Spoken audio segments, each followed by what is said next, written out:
Seek his kingdom and his righteousness, and all these things will be given to you also.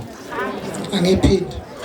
But first and most importantly, seek his kingdom and his righteousness, and all these things will be given to you also. Nkulunkulu abusise kufunda ngamazwi akhe. Amen. Jesu Kristu bazalwane uadressa isixuku sabazalwane. Now siphila ke esikhathini la khona singabantu sikhathazekile ngezinto eziningi, ne?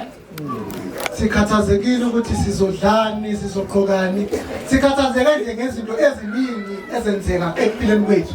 Now uJesu Kristu uma ngabe adosa labazalwane besentabeni uya understand ukuthi abanye babo nabo banalezi inkathazo lezi esinazo nathi namhlanje.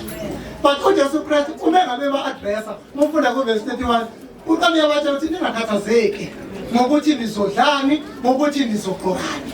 Uma sefika ke kule verse le ekade siyifunda manje uthi kodwa funani kuqala umbuso kaNkulunkulu nokulunga kwakhe, ebese ethi-ke konke lokhu kuyokunezelwa kimina. Kafishane nje bazalwane, ngizothi ake siyeke ukufuna izinto zikaJesu kodwa uJesu singamfuni.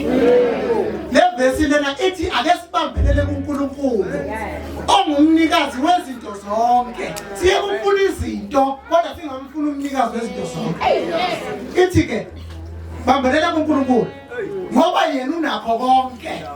Uma usubambe yena kuzobe sekuyangezwa okunye. Now i-principle iyodwa ithi ufuna uNkulunkulu ebese iyeza ezinye izinto ezibonus.